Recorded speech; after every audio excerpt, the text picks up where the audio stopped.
이 사무엘상 14장의 말씀은 지금 사울왕의 군대와 블레셋의 군대가 전쟁을 하는 그러한 장면을 우리에게 보여주고 있습니다. 그런데 오늘 이 전쟁이 놀라운 것은 항상 이스라엘과 다른 나라의 전쟁은 우리가 알지만 하나님께서 함께 하시는 이 전쟁입니다.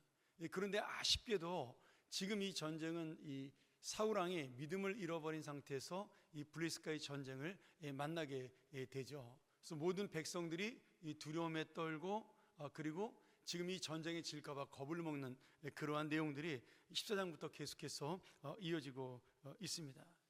그런데 여기 이 사울왕, 다시 말하면 지금 하나님 앞에 불순종해서 믿음을 떠났던 사울왕의 아들 요나단 왕자의 이야기가 나옵니다. 지금 사울의 군대가 무기도 제대로 갖추지 못한 600명밖에 되지 못하는 군사가 있었습니다. 그런데 오늘 말씀해 본 블레셋 군대는 해변의 모래처럼 굉장히 많은 수가 대치하고 있다. 그리고 아버지 사울왕과 이스라엘 군대는 매우 두려워 떨고 있다. 이렇게 말씀하고 있고, 그때 이스라엘과 전쟁하기 위해서 모여든 그런 블레셋 군대가 전차만 3만 대, 그리고 말을 탄 마병이 6,000명, 보병은 셀 수 없이 많았습니다. 근데 이스라엘 병사들은 너무나 무서워서 전부 도망가고 숨어서 600명밖에 남지 않았고, 그 600명조차도 사울왕을 지키는 그 막사 근처에서만 그들이 전쟁을 대비하고 있었다라는 거죠.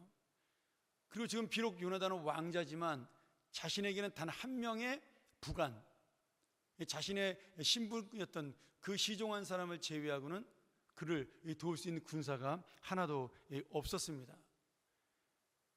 아마도 이 장면을 바라볼 때 이 요나단은 전쟁에 참여하였지만 이 사울왕의 그 예하 부대 안에 들어가서 함께 참여하는 그런 개인 병사 정도, 뭐 왕자니까 조금 높았겠죠. 이제 그 정도로 우리가 볼 수가 있습니다. 그런데 이 겁에 떨고 있는 이스라엘 군대를 보면서 요나단이 자신의 그 부관에게 그 시종에게 이렇게 이야기합니다. 하나님의 구원이 사람이 많고 적음에 달려있지 않다. 그래서 오늘 내가 하나님의 은혜를 입고 이 할례 받지 못한 자들을 우리에게 주셨으니 오늘 하나님께서 우리를 위하여 일하심을 보러 가자. 그러면서 자신 혼자 그 시종 하나를 데리고 적진으로 침투를 해가게 됩니다. 어떻게 보면 너무나 무모한 일이죠. 지금 왕의 자리를 이어받아야 될, 지금 우리나라로 말하면 이제 세자인데요, 이 세자가 아버지의 명령 없이 지금 자신이 혼자 적군으로 게릴라처럼 침투해서 전쟁을 한다는 것은 뭐 말도 안 되는 일이기도 하고, 어떻게 보면 아버지에게 허락받지 아니한 항명죄에 해당할 수도 있는 그런 모습을 보여주고 있는 겁니다. 그리고 이건 뭐 완전히 죽으러 가는 것밖에 되지 않지 않겠습니까? 한 명을 데리고 수많은 적군이 있는 곳으로 들어가니 이건 뭐 정말 어떻게 보면 정신 나간 행동같이 보일 수밖에 없는 것이죠. 그런데 오늘 성경에서는 지금 이 요나단의 그 시종과 함께 적진에 쳐들어갔던 요나단에 대해서 하나님께서 뭐라고 말씀하시냐면 무모한 모험이다 이렇게 말하지 않고 도리어 아버지 사울왕의 그 좁은 불신앙과 비교하면서 그에게 믿음이 있다라고 칭찬을 하고 있는 겁니다. 그리고 더 놀라운 거는 그 요나단의 시종이었던 무기를 든 자, 다시 말하면 요나단이 뭐 호위일 수도 있고 부관일 수도 있겠는데 그 사람이 또 이렇게 고백을 해요. 당신의 마음에 있는 대로 다 행하여 앞서 가십시오. 7절이죠. 내가 당신과 마음을 같이 해서 함께 적진으로 따라 들어가겠습니다. 지금 이 왕자나 이 신하나 똑같은 모습으로 지금 이러한 어떻게 보면 무모한 일을 벌이고 있는 겁니다. 우리가 이 모습을 보면서 지금 사울왕이 가졌던 처음의 믿음, 그 믿음을 우리가 한번 요나단을 통해 투영해 볼 수가 있습니다. 왜냐하면 사울왕도 처음에 왕이 되었을 때 이 믿음으로 전쟁을 했습니다. 그가 왕이 되었지만 백성들의 인정을 받지 못하고 그냥 원래 살던 곳에서 왕궁에 들어가지도 않고 살던 곳에서 농사를 짓고 있었어요. 그때 블레셋이 이 이스라엘을 침공하게 됩니다. 근데 그 소식을 들은 이 사울왕이 어떻게 했어요? 농사를 짓던 그 쟁기를 던지고 하나님 앞에 제사를 지내고 그 제사 지낸 모든 것들을 이스라엘 12지파에게 나눠주면서 우리가 하나님의 군대가 되어 저들을 물리치라고 용기를 북돋고 전쟁에 나가 대승을 거두게 됩니다. 그때도 무기도 없었고 그때도 사람도 많지 않았어요. 훈련받은 군사도 별로 없었습니다. 그런데 하나님이 함께 하심으로 사울왕은 거기서 대승을 거두고 그때부터 진짜 왕으로 이 사람들에게 인정을 받고 계속해서 승승장구하면서 그의 왕권을 강화시키는 그런 놀라운 은혜와 역사가 일어나게 된 것입니다.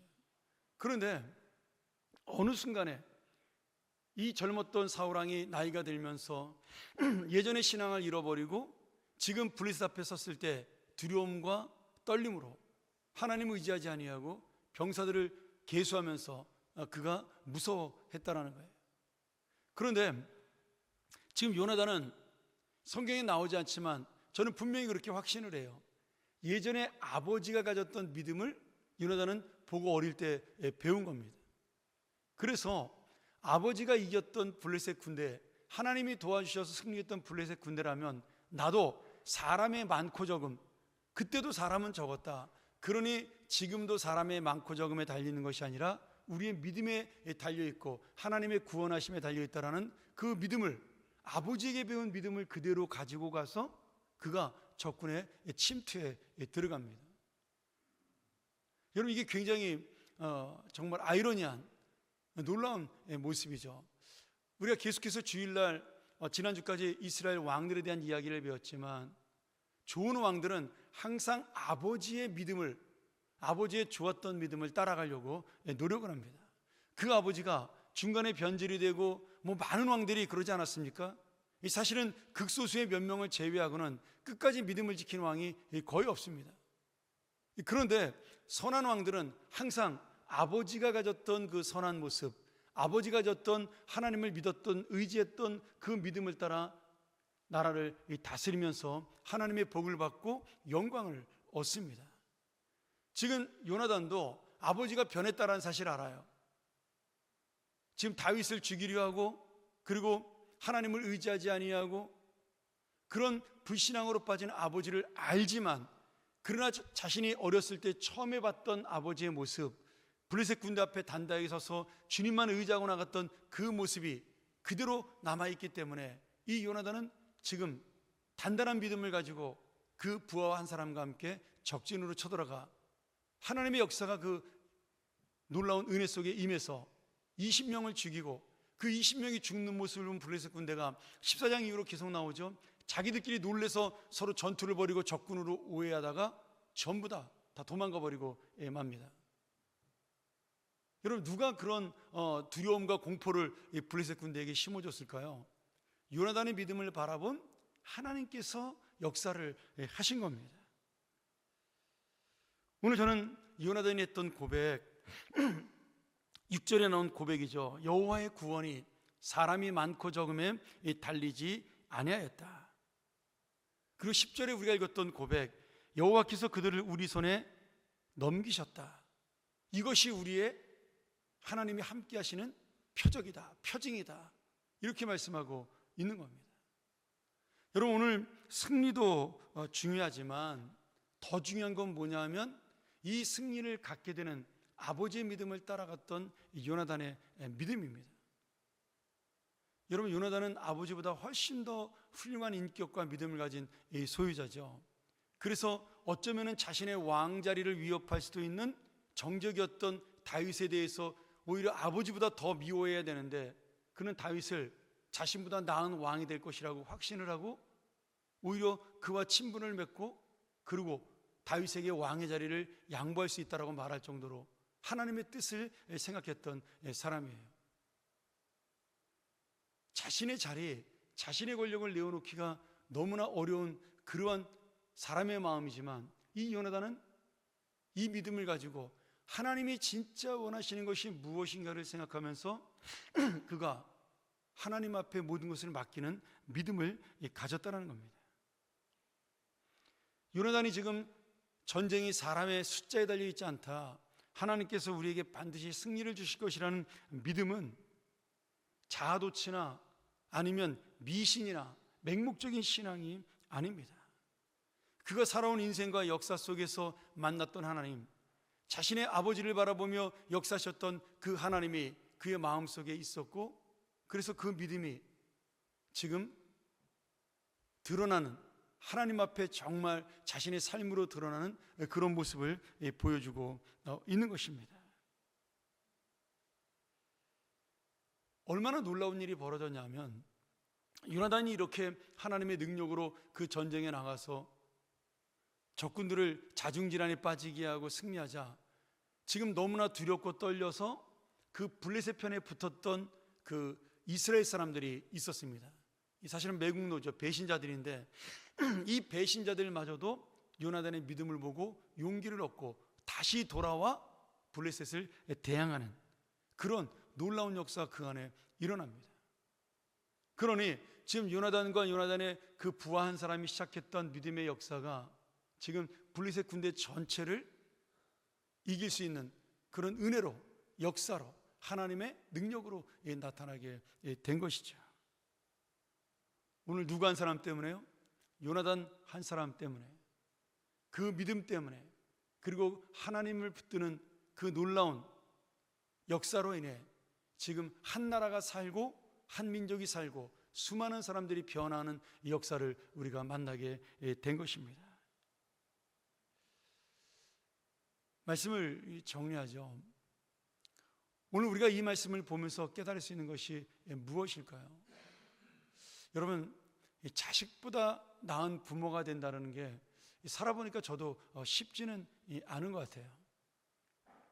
제가 우리 아이들에게 그 공부하는 시절에, 뭐 지금이야 다 이제 직장 다니니까 우리 아이들에게 이제 바라는 것들이 있었어요. 이 세상적으로 공부를 조금 더 열심히 했으면 좋겠다, 뭐 이런 것도 바랐고, 조금 더 좋은 대학 들어갔으면 좋겠다, 이런 것도 바란 적이 있었습니다. 제가 딱 한 번인가요? 그렇게 아이들에게 야 조금만 더 열심히 하면 되지 않냐 라고 딱 한 번 제가 그 얘기를 했던 것 같아요. 그리고 제가 단 한 번도 아이들에게 공부해라, 뭐 아니면 좋은 대학을 가라, 그런 말을 아이들에게 했던 적은 없는 것 같아요. 그냥 성실하게 살아라. 그리고 항상 남에게 네가 그 자리에 갔을 때 다른 사람들이 좋아하는 사람이 좀 되라, 그런 말을 많이 했던 것 같습니다. 근데 제가 아이들에게 공부하라, 뭐 아니면 나보다 더 뛰어난 사람이 되라, 그렇게 말하지 못했던 이유는 제가 그 아이들 나이대의 저 모습을 가만히 바라보니까 저는 우리 아이들보다 교회 일은 더 열심히 했던 것 같은데 더 순진하거나 더 착하거나 아니면 더 나은 삶을 살지 못했다라는 생각이 들었어요.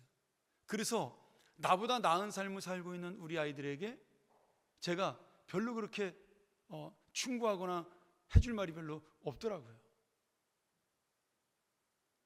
여러분, 부모라는 것이 무엇일까요? 부모는 자녀의 거울입니다. 대부분의 우리 교회 교인들도 마찬가지죠. 아이들을 바라보고 있으면 그 부모의 모습이 그대로 그 아이들에게 투영이 됩니다. 성격도 비슷하고요, 살아가는 모습도 비슷합니다. 아마 가족들끼리는 더 잘 알겠죠. 잘할수록 제가 나 닮아가는구나. 좋은 모습도 있고 내가 싫어하는 모습을 닮아갈 때는 더 짜증이 나기도 하고 그럴 때도 있습니다. 제가 우리 딸아이라고 자주 다퉜던 것 중에 우리 딸아이가 저처럼 똑같이 행동하는 모습이 참 싫었던 적이 몇 번 있었던 것 같아요.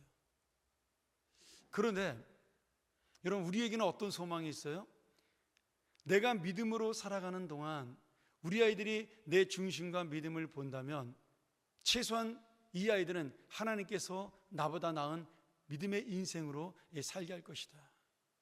아버지보다 엄마보다는 더 좋은 그런 삶으로 나아갈 것이다라는 그런 믿음이 저희 안에 있는 것입니다. 저는 오늘 우리 부모님들이 그런 기도를 가지고 함께 주님 앞에 나가기 소원합니다. 나보다 더 좋은 나보다 더 좋은 믿음을 가진 자녀가 되게 하여 주옵소서. 나보다 더 부자가 아니라, 나보다 더 성공하는 사람이 아니라, 뭐 그런 욕심도 우리한테 있겠지만 그거보다는 이 요나단처럼 나보다 더 좋은 믿음을 가진 아들이 되고 딸이 되게 해달라고 우리의 기도 제목이 되기를 소원합니다. 또 우리 자녀들, 아빠 엄마를 따라서 졸린 눈 비비고 나왔지만 목사님 말씀이 무슨 말인지 잘 모르겠고 잘 귀에도 들리지 않을 수도 있겠지만, 여러분 한 가지의 기도 제목은 놓치지 않고 갔으면 좋겠어요. 내가 우리 부모님보다 더 좋은 믿음으로 살게 하여 주옵소서. 저는 우리 모든 부모와 자녀가 평생의 기도 제목이 이런 제목을 가지고 나간다면 믿음에 대해서는 걱정하지 않아도 된다, 그렇게 믿습니다. 사랑하는 여러분, 오늘 요나단이 보여주는 이 고백이 무엇일까요? 저는 사울이 이 모습을 보고 깨닫기를 원하는데 깨닫지 못해요. 아들의 믿음을 보고 내가 얼마나 부끄러운가에 대해서 사울이 알지 못합니다. 그래서 사울은 변할 수가 없었던 거예요. 좋은 왕이 될 수가 없었습니다. 근데 요나단은 아버지의 그런 안타까운 모습을 보고도 따라가지 아니하고 끝까지 아버지와 다른 하나님의 믿음을 지켰어요. 요나단은 아버지의 죄 때문에 같이 전쟁에 참여해서 전사하게 됩니다. 그럼에도 모든 백성들이 요나단의 죽음을 슬퍼하는 그러한 하나님의 사람으로 남아있게 됩니다. 어떻게 보면 요나단의 인생이 정말 이름 없이 빚도 없이 다윗 왕에게 모든 것을 넘겨주고 그냥 허무하게 죽은 것처럼 보이지만 그렇지 않습니다. 다윗 왕은 그 요나단을 끝까지 기억을 했어요. 그래서 그의 아들까지 자신의 아들처럼 그렇게 대접하지 않았습니까? 오늘 여러분, 우리의 인생은 지금 이 자리에서 기억되는 것으로 끝나지 아니하고 하나님의 그 심판 앞에, 또 하나님이 남겨놓은 우리의 자손들 앞에 우리 인생은 그대로 함께 걸어가고 있는 것입니다. 오늘 다시 한번 이 기도의 제목, 아버지보다 나은 아들, 엄마보다 나은 딸, 그런 딸로 우리 아이들이 자라게 해달라고, 그런 아들로 우리 아이들이 자라게 해달라고, 또 우리 자녀들의 기도인 우리 부모님보다 내가 좀 더 나은 믿음을 가지고 주님 앞에 서게 해달라고, 그 기도하는 기도가 하나님 앞에 만날 때 오늘 여러분의 가정은 하나님의 복을 받는 든든한 가정이 될 것이요, 그리고 여러분이 모든 하나님 앞에 드리는 기도의 제목은 더 선하고 좋은 곳으로 응답이 될 줄 믿습니다.